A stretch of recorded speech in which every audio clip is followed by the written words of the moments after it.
ရန်ကုန်မြို့ရဲ့ညနေခင်းကပူအိုက်ဆိုထိုင်းစာများလာသည်မောင်မောင်တယောက်လမ်းဘေးလက်ဖက်ရည်ဆိုင်လေးမှာထိုင်ရင်ဖုန်းစကရင်ကိုအကြိမ်ကြိမ်ပုတ်ဆွဲနေမိသည်သူရှိကဖန်ခွက်ထဲမှာတော့အေးဆက်နေတဲ့လက်ဖက်ရည်ကျန်းတွေသာကျန်တော့၏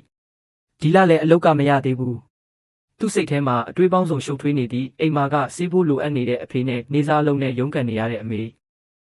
ဘွဲရပညာတတ်ဆိုတဲ့ဂုံပုတ်ကစံတအိတ်ဖိုးတော်မဖြေရှင်းနိုင်တဲ့အခါမောင်မောင်ရင်ထဲမှာတိမ်ငယ်စိတ်တွေကအရှိန်ဟုန်နဲ့ကြီးဆိုလာသည်ထိုစဉ်Facebook feed ပေါ်မှာကြော်ညာတစ်ခုကသူ့မျက်လုံးကိုဖန်ဆားသွားသည်ကြော်ညာပုံလေးကရွှေရောင်နောက်ခံနဲ့တောက်ပနေပြီးအလုတ်စပွဲပေါ်မှာမတ်ကုတ်တစ်လုံးနဲ့ကော်ဖီခွက်လေးဘေးမှာငွေထုတ်တွေတင်ထားတဲ့ပုံတင်ဘဝကို3လအတွင်းပြောင်းလဲပစ်လိုက်ပါ Yahoo Customer Service Online လာစာအခြေခံ8သိန်းကော်မရှင်စုစုပေါင်း320ကျော်ရနိုင်သည်အခွင့်အရေးနေစရိတ်စားစရိတ်အခမဲ့အပြင်အားကစားရုံနှင့်ရေကူးကံပါရှိသောကွန်ဒိုတွင်နေထိုင်ရမည်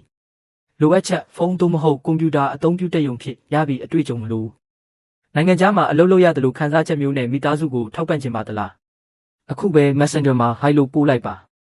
မောင်မောင်ခဏတော့တုံဆိုင်သွားသည်ဒါကတကယ်ရောဟုတ်ပါမလားလို့တွေးမိပေမဲ့လာစာငွေပမာဏကသူ့လက်ရှိဘဝထက်ဆယ်ဆမကတာနေသည်စိတ်ကူးထဲမှာတော့အဖေအတွက်စေးရုံကောင်းကောင်းတင်ပေးနေတာအမေကိုရွှေဆွဲကြိုးကြီးဆင်ပေးနေတာတွေကိုမြင်အောင်လာမိသည်သူ Messenger ကနေစာပို့လိုက်တဲ့အခါတစ်ဖက်ကချက်ချင်းဆိုသလိုတုံ့ပြန်လာသည်မောင်လေး